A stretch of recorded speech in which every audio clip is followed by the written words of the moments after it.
Ladies and gentlemen, welcome to the Snap Material Podcast. We have returned for October of 2025, and we're going to be talking about the last season, which is Visions of the Future. It came out September 2nd of 2025. Let's go ahead and start there. By golly, let's do it. There's Evan Bevins over there. We're going to be talking some Marvel Snap, ladies and gentlemen, just in case you're new to the show. We are going to be talking about Marvel Snap. But yeah. Oh, snap. Oh, snap. Previous season, Visions of the Future, started September 2nd of 2025. Our first card we're going to talk about is Viv Vision. 3 cost, 2 power. At the start of each turn, give all cards in your hand plus 1 power. If you're winning here, otherwise, move this character or move this card, move this to another location.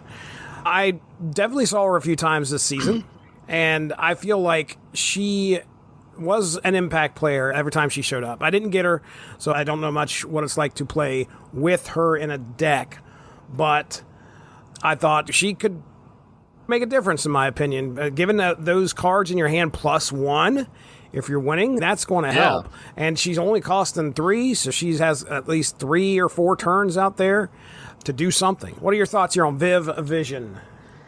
I saw her occasionally. I said she was always a source of concern, but I'm not sure how much she impacted the game. Mm-hmm. I didn't go, oh no, they've got Viv Vision. Oh. But I was like, I better keep an eye on this. So yeah, she's one that I would want to get. But yeah, I never was like, oh crap, it's another Viv Vision deck. I'm screwed. I'm done. Well, then we have the same sentiment here. I will say, we're just going to go ahead and get this out of the way right now. Again, we are getting bombarded with a lot of cards. So a lot of my notes are probably going to be the same because depending on how much you play the game, you may not run into a lot of these cards.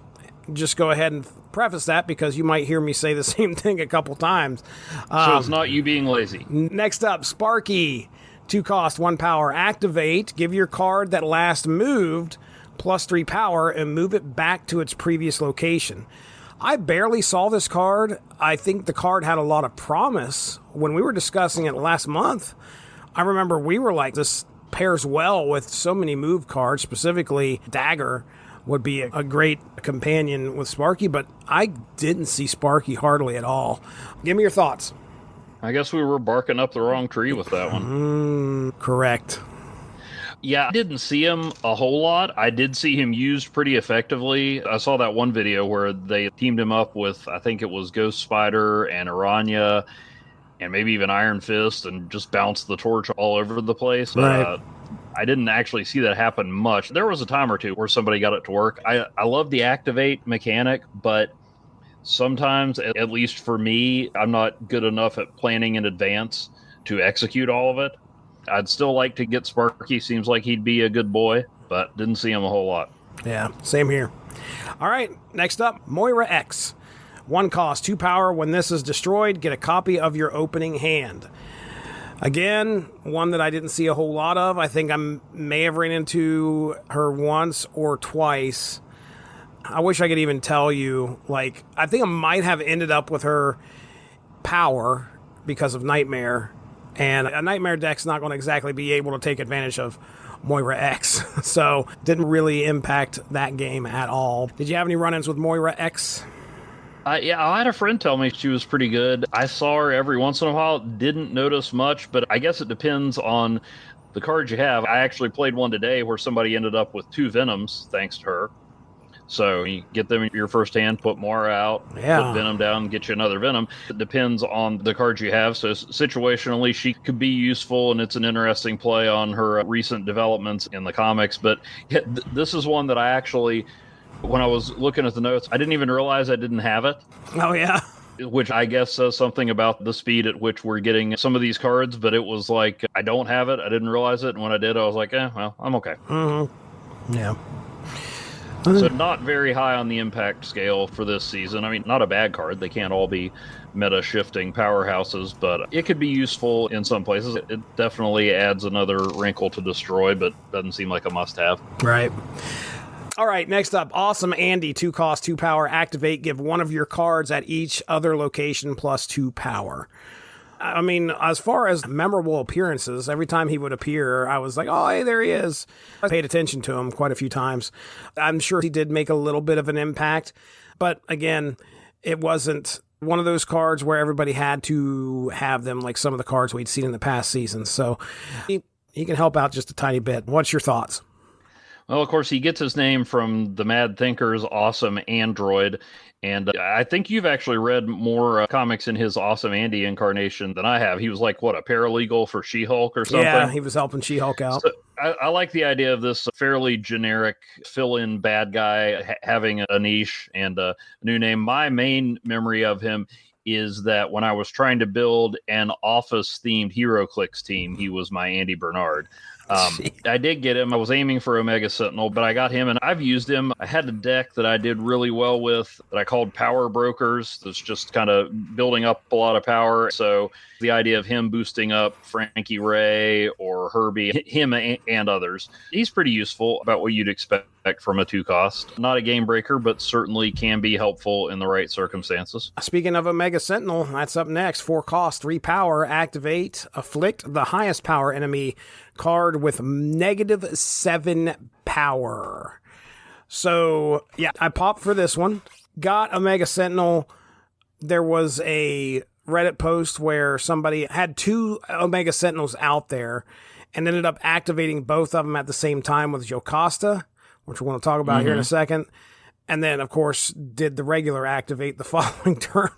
Wow, I mean, it blew that other person's power out of the water. I think every lane had a negative something in it. There was not a hazmat to be found. So there you go. The cards that I got this season, I did not play with. I have not had a chance. Omega Sentinel's probably the one I played with the most, had a deck built with her in it. Oh, it's a her, isn't it? Isn't Omega Sentinel? Yeah. And sometimes on the X-Men side, sometimes not. But yeah, I didn't really get a chance to utilize Omega Sentinel as much as I'd like to. I've got plans, though, at some point. Your thoughts? Yeah, I tried her out. I'm trying to think where I first used her, but I had her a lot with Jocasta. My question is, and I shouldn't complain about this because she was, as a Series 4 card, she was a lot cheaper to get a hold of, but how is she Series 4? One of the top 2 or 3 cards from this season easily. In terms of impact, I mean, Moira X, even one of the ones that I looked forward to, enjoyed, and got, they got nothing on her in terms of ability to turn a game. Even if you're not doubling up on her ability, 7 power swing is pretty significant. Yeah, it is. So I guess on the one hand, good on Second Dinner for making her easy to get. On the other hand, I'm not sure how you're expecting us to save tokens for some of these others when we can get her for half the price. Right. Because, yeah, after I did try for a seasonal Series 5, but once I got Omega Sentinel, I was done opening random packs. I'm honestly not sure if I opened a random pack for her or if I just got her directly, but I did not open many random packs this season. I had 2 cards that I wanted for sure, and I definitely wanted her, but I figured as a seasonal Series 4, I wouldn't have much trouble getting her. All right. Okay, well, next up after that is Bastion, 4-cost, 3 power. Yes, indeed. On reveal. That was natural, but also a little overemphasized. On reveal, add copies of your other cards here to your hand. Set their cost to 2 and power to 3. I can see them useful for Cerebro, maybe, but again, I don't know. Or Mr. Negative. Yeah, I could see him in there, and it does make sense because Bastion's thing was he turned people into Sentinels, so he gives them Sentinel stats. Okay. So it works thematically, but yeah, I didn't think about getting him for a second. Okay. Did you read any of the Operation Zero Tolerance comics when they were actually coming out? No. I was getting a lot of X-Men comics then, and Bastion was one scary dude. Oh, yeah? I mean, it wasn't Onslaught level foreboding, but they could build up the suspense at that point. I was like, oh, man, this is crazy. Well, I thought they were going to kill off Iceman when he was the coolest I'd ever seen.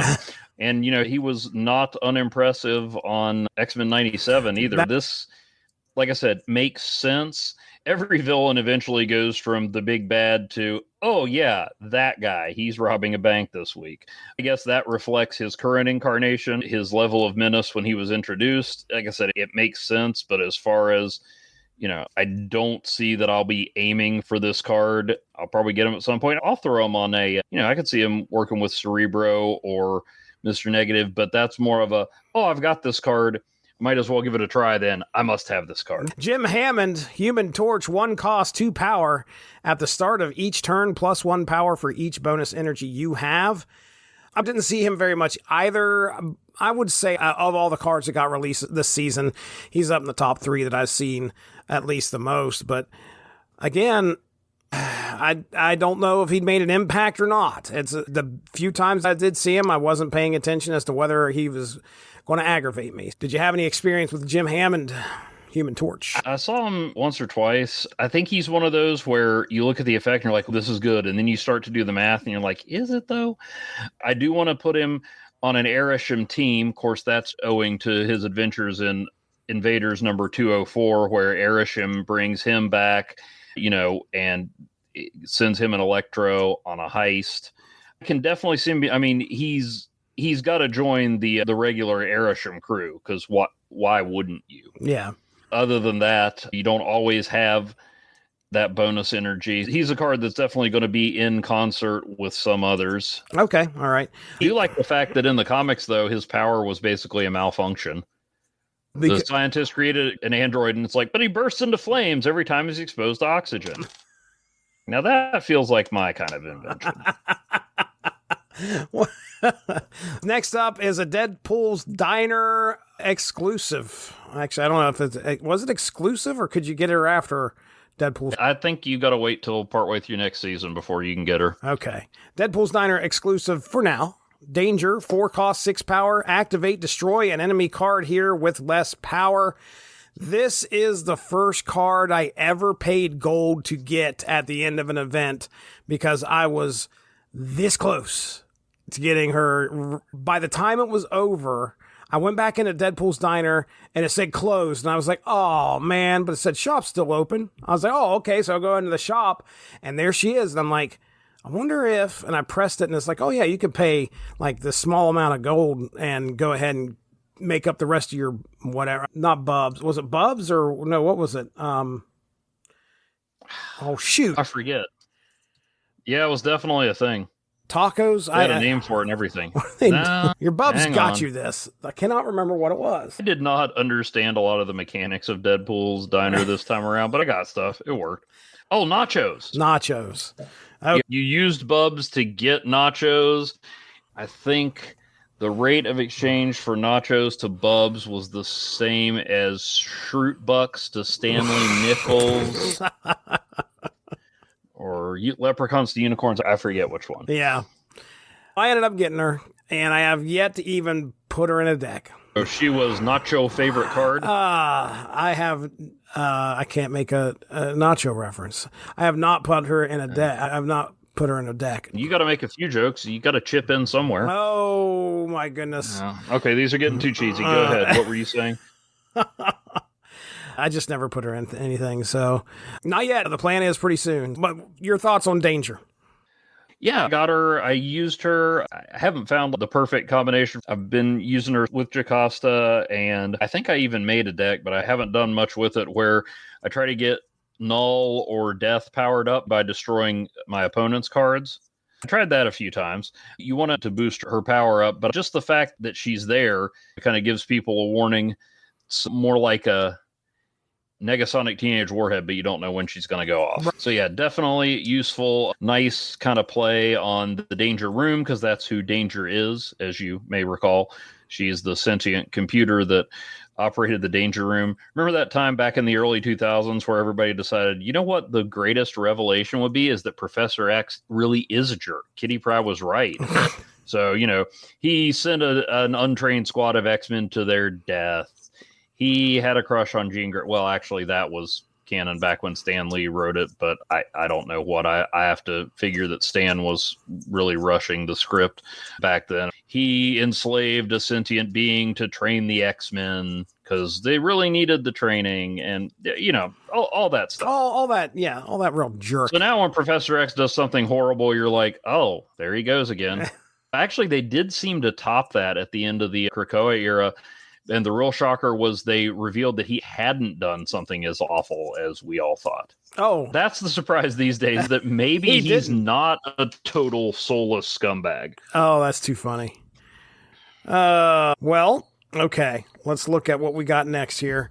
Super Adaptoid, 3 cost, 5 power. On reveal, steal the text from an enemy, activate card here. Very specific. These were my notes from last time, and I added another bit to it. I think I ended up with the power due to Nightmare at some point, and was just like, there's no activate cards on the other side of this.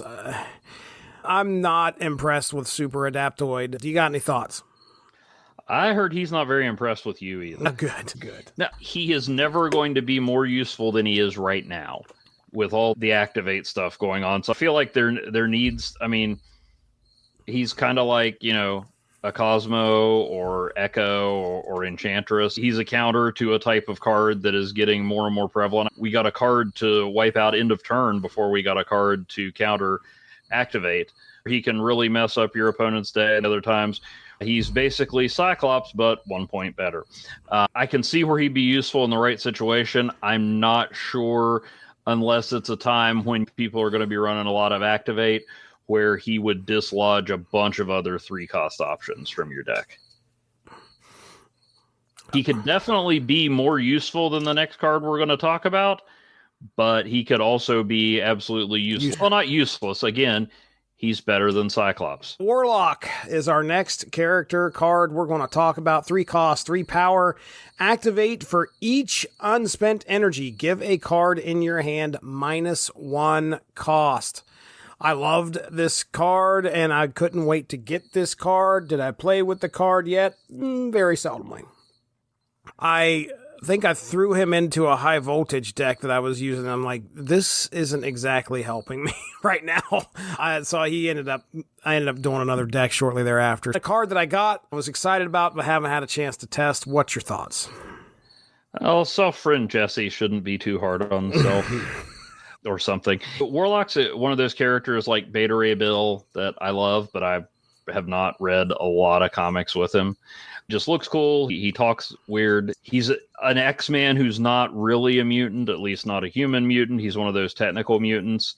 And I immediately wanted to put him in the Shulkanaut deck, and he does work in there. He's not as magical as I thought he would be. At some point, I didn't realize he was an activate card. I thought he did that every turn. But he's not, but I still have found him useful. -1 cost. And there's a reason that Sarah is in way more decks than the number of people who know who she is. That can make a difference. He's a little situational, but at least you can affect that building your deck instead of hoping that the random person you play has it. All right. I would like to see some other variants of him. Like, there's 2 different really friggin' creepy, I don't know if it's chibi or what, but there's like 2. Not only are they creepy, but they don't look like Warlock. I want an M-Tech Warlock variant where he basically had the mind or the personality of Doug Ramsey and looked more like a traditional superhero. There's just all kinds of cool stuff you could do with it. So I'm looking forward to lots of variants. He should have debuted with a Dan Hip variant, but yeah. All right, next up, the second card that I really wanted to get a hold of this season. Jocasta, activate. Immediately activate your other cards here without using up their activate abilities. What's your thoughts here? Oh, yeah, I think she was as good as advertised. I somehow didn't realize she was an activate card, but that's okay. I got her and Warlock both. I went straight for the 6,000 tokens. I built a Jocasta deck. Since she's a 3 cost, I had to see how she worked with Silver Surfer. That led to my Jokangsta deck. You have to figure out the timing. There have been times where I've been, kind of playing absentmindedly and haven't figured out which turn I'm on and left some activates on the table. I Got Black Widow out there with her 2 Widow's Bites. Omega Sentinel is good to work with there. Who's the other? Well, even Herbie. Sometimes you can get 2 different effects of Herbie's. Awesome Andy. Oh, Danger. We like when we can repeat an on-reveal ability. Sometimes you can get the ability to fire twice in the same turn, or you put Jocasta out, then drop an activate card in there, and you can immediately use their activate if you activate Jocasta. So you just got to remember your order of operations. Right. I'd say I've played more games with her than I've read comics with her. I mean, that's not a knock. Well, no, she was in Avengers AI, which we still need to read sometime, and Mighty Avengers. But yeah, I think she probably debuted a little before I was born, when I wasn't reading a lot of Avengers comics. I actually met her in the Avengers Assemble source book for the old TSR Marvel Superheroes role-playing game. Okay. Yeah. I remember her in there. All right. This was the reason for one of the first times I've ever dropped 0 tokens. I was trying so hard to get to $6,000 and got it, and then I immediately grabbed her as soon as I could. But again, another one I barely used because I've been involved in high voltage and been playing a deck pretty much very consistently. So haven't had a chance really to put her to use. But just like you said, there's so many options with her. So many. But yeah, the order of operations, I think I remember sitting there going, gosh, I need to remember what I've done here because things are going to occur that I need to make sure I remember what happens. All right. Well, finishing out the season, let's talk about the locations. We got Stark Industries first. After turn 4, split +8 power among all cards here. I put down here, this was okay. It was a fun thing. It wasn't a very legionable, a legionable location because once it passed that turn, if you legion it, it's not going to work at all. But yeah, it was fun to watch just like it randomly go, okay, you get this power and you get this power, and it doesn't split evenly either. It could go 8 power on one side maybe. What's your thoughts on Stark Industries? You got to pay attention when it's out there, and like you said, it's hard to predict. I know there was one time I feel kind of bad. I think I got way more than half the power here, but yeah, it's one you have to pay attention to because unless nobody's on it, if you don't get somebody on it, it's going to tilt real quick. Yeah, at least on that one location. And then if you get Clea or Sebastian Shaw or somebody who doubles, you get the right card on there, and you can make that extra power go a long way. Oh yeah, yeah. All right, how would you pronounce this next one? What did we land on? Was it Kvetch? I don't know that we landed on anything. I was just going to say Warlock's Planet. Warlock's Planet.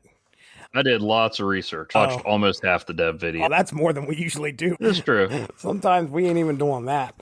Add a random activate card here for each player. And I said I wanted to Legion it, and I did, but not as much as I wanted to because I didn't play that much that day for some reason. I got to playing towards the end, and I was like, why am I not playing Legion in this deck? Because I was just like, we can start activating all sorts of fun stuff. Chaos Supreme, but did not happen. What were your thoughts on this one? Yeah, it's kind of like a more specific X Mansion. You know, sometimes what it spits out doesn't do you any good at all, but it's just a little less random. If it's featured, maybe you roll out your Jocasta deck and you can do a little bit more. Like I said, sometimes it'll, you know, getting a Omega Sentinel or Danger free of charge, that's pretty neat. Getting Invisible Woman first steps when you don't really have any end of turn cards, it doesn't do much for you. But yeah, it's fun. I liked it. All right. Thanks a lot for joining us. Make sure to tune in tomorrow for the next installment of Snap Material.